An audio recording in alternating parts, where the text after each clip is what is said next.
Everyone. Mumbai में ठंड नहीं है अभी तक, मैं ऐसा बोल रही थी ना, अभी ठंड है। ये देख सकते हो आप लोग, ब्लैंकेट के अंदर घुसी हुई हूँ।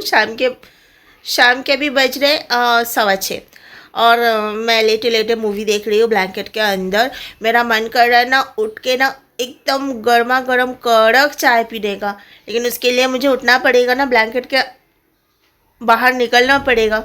वो भी मन नहीं कर रहा है, लेकिन चाय पीने का मन कर रहा है। Anyways, you all are welcome to my channel fashion and finery by Reet. Hope you all are doing well. Subscribe to Fashion and Finery and don't forget to hit the bell icon. मुझे ना extreme level पे ना गर्मी पसंद है ना ठंडी पसंद है। बहुत ज़्यादा गर्मी भी नहीं पसंद, बहुत ज़्यादा ठंडी भी नहीं पसंद। थैंकफुली मुंबई में ना गर्मी ज़्यादा होती है ना ठंडी। गर्मी के दिनों में मैक्सिमम 36 टेम्परेचर जाता है, उससे ऊपर कभी नहीं। और ठंड तो मैं हमेशा ही बोलती हूँ ना कि स्वेटर वगैरह पहनने की ज़रूरत नहीं होती, एक थिक जिपर पहन लो, इनफ है यहाँ पर। और दोनों ही मॉडरेट है, ठंडी भी मॉडरेट है और गर्मी भी मॉडरेट है। फिर भी हमें तकलीफ़ होती है, इतनी सी ठंड में हम लोग ऐसे सिकुड़ जाते हैं। और मैं तो ऐसी हूँ ना, मुझे मतलब अगर आप इस टाइम पे ठंड की जगह पे छोड़ देंगे तो मैं लिटरली रोऊंगी, और गर्मी के दिनों में अगर आप मुझे यूपी में छोड़ देंगे तो मैं रोऊंगी। और ऐसा हुआ है मेरे साथ। मैं ठंड में एक बार माउंट आबू गई थी 31 दिसंबर को। मैं लिटरली रो रही थी। मुझे ऐसा लग रहा था, सिर्फ एक दिन का हमारा इवेंट था वहाँ, 31 दिसंबर का सेलिब्रेशन। मुझे ऐसा लग रहा था बस आज का दिन ख़त्म हो और मैं यहाँ से निकलूँ। और एक बार मैं जून महीने के स्टार्टिंग में गई थी कानपुर। बहुत गर्मी, 42 टेम्परेचर था वहाँ पे भी जाके मैं रो रही थी गर्मी से। ऐसा लग रहा था बस मुझे यहाँ से निकालो, कैसे कैसे मेरा जो काम है वो ख़त्म हो और हम लोग यहाँ से निकले, ऐसा लग रहा था। मैं लिटरली उधर भी कानपुर जाके गर्मी में रो रही थी, माउंट आबू जाके ठंड में रो रही थी। मुझे बिल्कुल भी बर्दाश्त नहीं होता है। कानपुर भी मैं इवेंट के लिए गई हुई थी, एक दिन का ट्रिप था वो। ये देखिए कानपुर इवेंट का एक फ़ोटो। राजू श्रीवास्तव जी हमारे साथ थे, गेस्ट आए थे हमारे इवेंट में। तो एक ही फ़ोटो है मेरे पास में, मेमोरी। ये फ़ोटो मैंने आप लोगों के साथ थोड़ी दिन पहले भी एक वीडियो में शेयर किया था, जब मैं अपने कामकाज के बारे में बात कर रही थी और कुछ एक रिश्तेदारों के बारे में बात कर रही थी, है ना। उसमें भी मैंने ये फ़ोटो अभी थोड़े दिन पहले ही, लास्ट वीक आई गेस, मैंने आप लोगों के साथ में ये फ़ोटो शेयर किया था। ये जो ट्रिप था ना, मुझे डेट भी याद है, 2 जून को हम लोग गए हुए थे। क्योंकि मुझे इसलिए डेट याद है, इतना ट्रिप कर चुकी हूँ लाइफ में, लेकिन मुझे ये डेट याद है, बाकी कोई डेट तो याद नहीं रहता है क्योंकि इतना घूमी हूँ मैं मेरे काम के लिए। लेकिन ये डेट इसलिए याद है क्योंकि मैं उस टाइम पे सोच रही थी 2 जून है और इतनी गर्मी कि मतलब जो हमारा होटल रूम था ना वो कूल नहीं हो पा रहा था, AC भी वर्क नहीं कर पा रही थी रूम को कूल करने के लिए। 16 पे AC रह के भी रूम इतना गरम, कुछ कूलिंग नहीं, कुछ नहीं। ऐसा लग रहा था AC तो खराब नहीं है, क्यों इतनी गर्मी, एकदम भाप निकल रहा था होटल रूम से। तो ये हालत होती है वहाँ। मतलब एक दिन का ट्रिप था मेरा, लेकिन बहुत मेमोरेबल था कि ये जिंदगी भर याद रहेगा। एक तो ये ट्रिप और दूसरा वो जो ठंड में गई थी माउंट आबू, वो ट्रिप। बहुत तकलीफ हुई थी मुझे। करते करते मेरी चाय ऑलमोस्ट बन गई है। ये ठंड में ना गर्मा गर्म चाय पीने का, एक ठंड में और एक बारिश के सीजन में, इसे गर्मा गर्म चाय चुस्की मार मार के पीने का बड़ा, इससे ज़्यादा खुशी और कुछ चीज़ में नहीं मिलती है। बस ऐसा लगता है बस चाय पीते रहो, थोड़ी थोड़ी चाय पियो, लेकिन ना फ्रिक्वेंटली। मतलब मैं ना गर्मी में सिर्फ एक ही बार मॉर्निंग में चाय पीती हूँ। यूजुअली मैं एक ही बार चाय पीती हूँ, शाम को चाय पीने का मन नहीं करता है। लेकिन आजकल देख रही हूँ 2 बार क्या, कभी कभी 3 बार भी चाय पीने का मन करता है मेरा।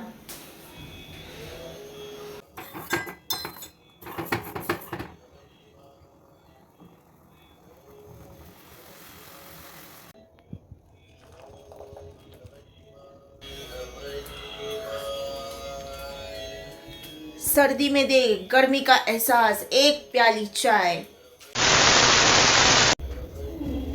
ये वाला ड्रेस मैं 15 दिन से ढूंढ रही हूँ मेरे वार्डरोब में। फाइनली मुझे आज जाके मिला, वार्डरोब में नहीं मिला। हमारा जो गोदरेज का अलमाइरा है उसमें रखा हुआ था, और मेरा जो सेक्शन है वार्डरोब का, उसके अंदर मैं लास्ट 15 दिन से ढूंढ रही हूँ कि मेरा इतना फेवरेट ड्रेस है और ये ना सिर्फ विंटर में पहन सकती हूँ। थिक मटेरियल है, विंटर के लिए ही है, तो मैं इसको पहनती हूँ दिसंबर जनवरी में पहनती हूँ। उसके बाद फिर पूरा साल अंदर ही पड़ा रहता है वार्डरोब के अंदर। मैं तो सोची कहाँ घूम गया, घर से कहाँ घूम सकता है ड्रेस, लेकिन फाइनली मुझे आज मिल गया। ये देखिए मैं ढूंढ रही हूँ इसके अंदर और फाइनली मुझे मिला इसके अंदर। मेरे सारे कपड़े इसमें ही रहते हैं, हाँ, लेकिन विंटर के ड्रेसेस और जो जैकेट्स वगैरह है वो सब इसमें है, तो इसलिए मैंने सोचा कि चलो इसमें एक बार ट्राई करती हूँ, देखती हूँ ढूंढ के, अगर मिल गया तो हाँ, तो इसी में ही मिला फाइनली। ये है ना ऐसा, ये ऐसे एंकल लेंथ तक का वन पीस ड्रेस है ये, और ये मैंने मंगाया था इंस्टाग्राम पे, एक ऑनलाइन बुटीक से मंगवाया था। टाइम हुआ काफ़ी, शायद इसको तीन साल हुआ इस ड्रेस को। अचानक मूड हुआ रात को पास्ता खाने का, लेकिन pasta is not available in my kitchen, तो मुझे अभी बाहर जाना होगा। वैसे भी मुझे करेला लाना है मॉर्निंग जूस के लिए, करेला ख़त्म हो गया है।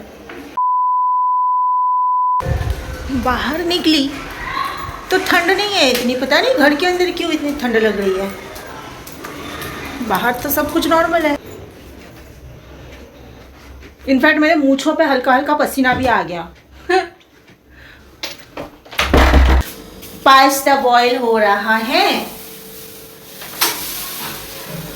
मुझे ना शेजवान फ्लेवर वाला पास्ता बनाना है। शेजवान सॉस जो है ना वो डाल के शेजवान फ्लेवर वाला पास्ता बनाना है। पास्ता है ना ये बनता है रवे का, रवा मतलब ना सूजी को रवा कहते हैं हमारे यहाँ। तो सूजी का बना हुआ पास्ता तो बेफिक्र होके खा सकते हैं। मैदा हो तो थोड़ा सा आप लोग बोलेंगे कि एक तो कहती है डाइट का ध्यान रखती है, ऊपर से पास्ता खाती है, तो रवे का बना हुआ है तो बेफिक्र होके खा सकते हैं ना। अगर मैदे का होता तो थोड़ा सा टेंशन, मतलब नहीं खा सकती थी, अवॉइड करती मैं, क्योंकि आजकल सच में मैं आज दोपहर को उबली हुई दाल, उबली हुई सब्जियां, यानी कि दाल के अंदर सब्जियां सब कुछ डाल के उसको उबाल के फिर मैंने वो खाया था आफ्टरनून को, और 2 उबले हुए अंडे, बॉइल्ड एग, बस। हाँ, और 4 पीस ब्राउन ब्रेड, ये था मेरा लंच आज का।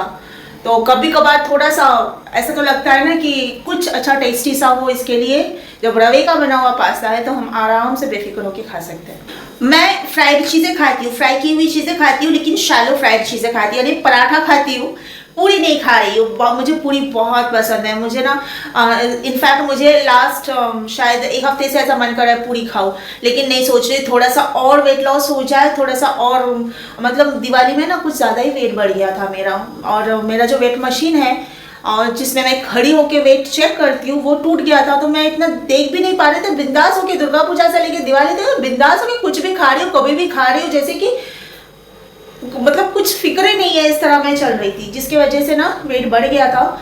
और उसको मैं कम कर रही हूँ, कम हो भी रहा है। ऐसा नहीं है कि मैं, जैसे कि बहुत लोग शुगर ना अवॉइड करते हैं, लेकिन मैं शुगर अवॉइड नहीं करती हूँ, मेरा वेट लॉस होता है। मेरा शुगर खा के भी वेट लॉस होता है। 2 बार तो चाय पीती हूँ, 1 बार पीती हूँ, कभी कभार 2 बार दिन में पी लेती हूँ, उसमें मुझे कुछ फर्क नहीं पड़ता है। वेट धड़ाधड़ कम हो रहा है क्योंकि मैं एक्सरसाइज अच्छे से कर रही हूँ और खाना थोड़ा वही उबला हुआ, mostly brown bread, brown rice, यही सब, और कम हो रहा है, अच्छे से कम हो रहा है। ये देखो Schezwan pasta, Schezwan noodles, Schezwan rice तो बहुत खाते हैं, शेजवान फ्राइड राइस, पर शेजवान पास्ता मेरी तरह कौन कौन लोग खाते हैं कमेंट्स में ज़रूर बताना। मैंने आलू बॉईल करके रखा था, बॉइल्ड पोटैटो, लंच में खाने के लिए, भूल गई।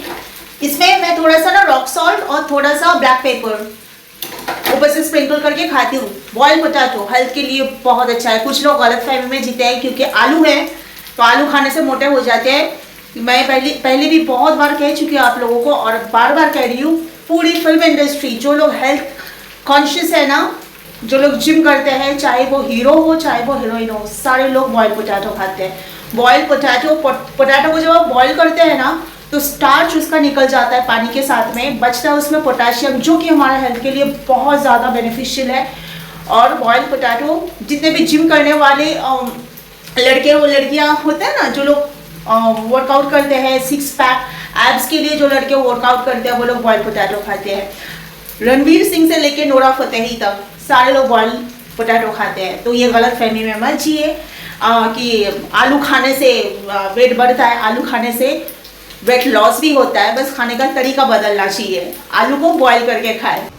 ये है मेरा डिनर, ये देखिए बॉइल्ड पोटैटो, इसके ऊपर थोड़ा सा रॉक सॉल्ट और थोड़ा ब्लैक पेपर मैंने स्प्रिंकल किया है, और ये है यम्मीएस्ट पास्ता।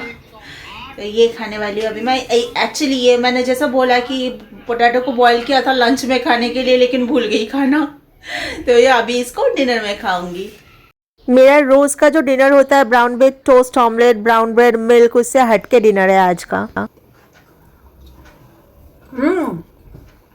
ये रॉक सॉल्ट और ब्लैक पेपर स्प्रिंकल करके जो बॉयल पोटैटो है ना, बहुत टेस्टी लगता है, बहुत टेस्टी।